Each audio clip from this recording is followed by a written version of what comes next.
Ini tidak adil baginya.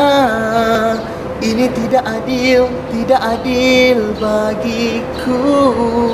Ini tidak adil. Ingatkan pentas anugerah juara lagu.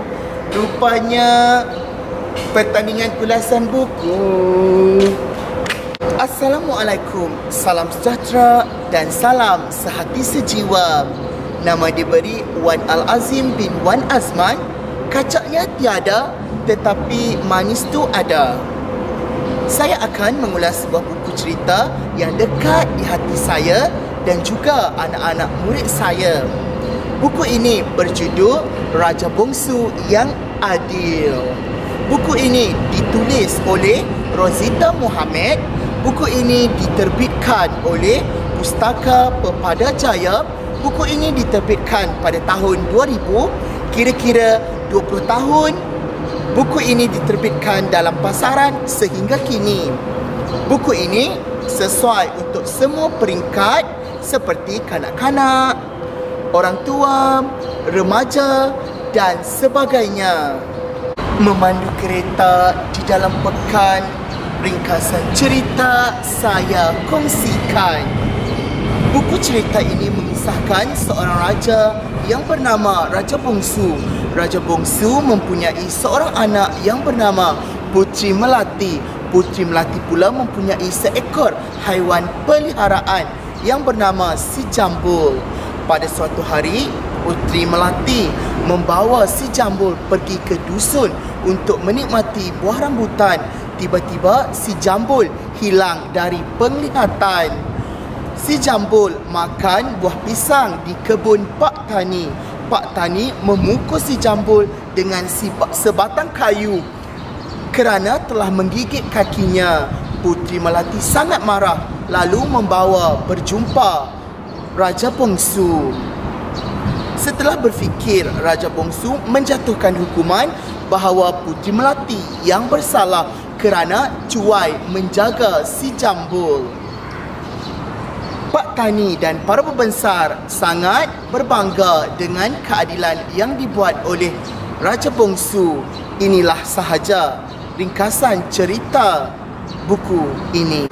Buku ini sangat menarik kerana mempunyai pelbagai elemen. Pertamanya, buku ini ditulis dalam bahasa Melayu. Jadi, semua pembaca akan memahami isi yang ingin disampaikan. Selain itu, buku ini juga mengetengahkan kata ganti nama diri, laras bahasa istana dan penggunaan laras bahasa istana seperti batik, hamba, beta dan sebagainya. Buku ini juga mempunyai segmen penilaian. Hal ini membolehkan pembaca memahami apa yang disampaikan dalam buku cerita ini. Akhirnya, buku ini juga mengetengahkan unsur puisi tradisional Melayu yang dikenali sebagai pantun. Pantun yang ditulis menjurus kepada tajuk isi buku cerita ini. Itulah yang menarik tentang buku ini. Ajakan yang boleh saya buat agar ramai masyarakat membaca buku cerita ini. Pertamanya, buku ini sesuai untuk semua orang seperti kanak-kanak, remaja dan orang tua. Jangan kata buku ini hanya sesuai untuk kanak-kanak kerana buku cerita. Sebagai contohnya, ibu maupun bapa boleh membaca buku cerita ini sebelum anak mereka tidur, seperti cerita ataupun drama di dalam TV. Selain itu, buku cerita ini juga mempunyai dan menyelipkan nilai murni dan unsur pengajaran yang sangat tinggi. Nilai murni yang diselipkan ialah nilai keadilan. Oleh itu, nilai keadilan perlu ada dalam setiap diri insan.